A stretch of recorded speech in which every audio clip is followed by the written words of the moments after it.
Today we're going to talk about shafts, both steering and drive. Here we have shafts of the drive variety. The near shaft is the old one out of the car with the ST10 transmission on it and the Chevy 12 bolt at the rear. The new one is from American Powertrains.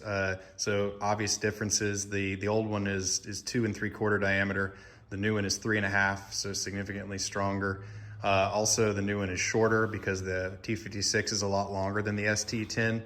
Down on this end, on the spline that goes into the tail of transmission, surprisingly enough, the yoke or the spline here on the old one is significantly beefier, and I'm not exactly sure why that is, but you can tell that it wasn't engaged that far in there, so it was only using this piece of the spline, whereas having slipped this up in the car, the way that it is set with length, it actually engages a lot more of the spline. So I'm not sure if that's by design or if this was not sized correctly to begin with, but obviously it didn't break, so it was okay.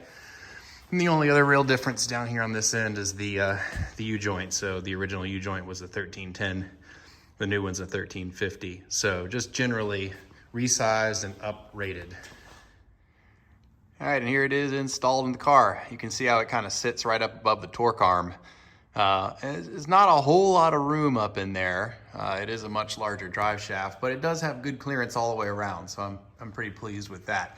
The thing I was talking about, the paint not being very good, you can see right here where it looks like something happened with the paint. They just came back over and like spray painted it or something like that to get it out the door.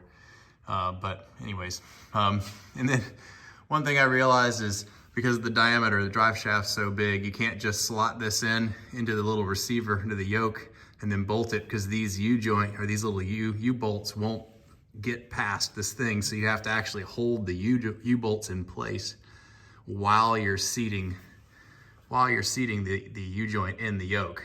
So you need 3 or 4 arms, but it got on there pretty good. Everything seems to fit. All right, let's go put some steering shaft in.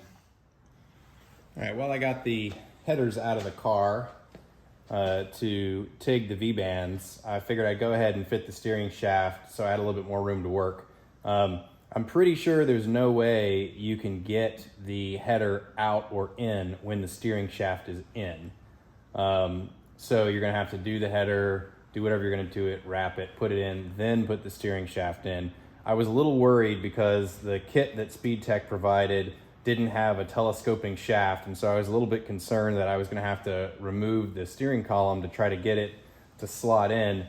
But there's enough depth in these joints to allow you to cut it to the right length, slide it all the way down, get it to key in, and slide it back. So I'll show you what I mean. But for those of you interested, the kit that SpeedTech sends is direct from Uni-steer, and they actually send you 3 U-joints because I guess they're not sure what your setup is. And so I was able to use 2 of them to make it work. On the end down towards the steering rack uses a 3/4 by 30 spline. The part number is 8050280, and that goes to a 3/4 inch double D.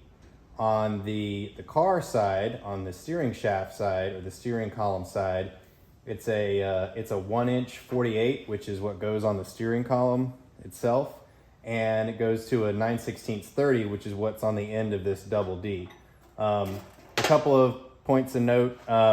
Like I said, essentially when you assemble this, you can slide this all the way down in there like that. So that gives you enough slack so that when this is in the car, you can kind of get it in, and then you can slide it back out so that it's got plenty of meat inside this collar here. And then everything is clamped down with cap head screws. So basically the only thing I really needed to do was cut this shaft to length. And I think it ended up being, I want to say 13 7/16. Now, obviously that is not the number for you guys out there because it's all dependent on how you do the alignment and everything like that. So immediately forget that number.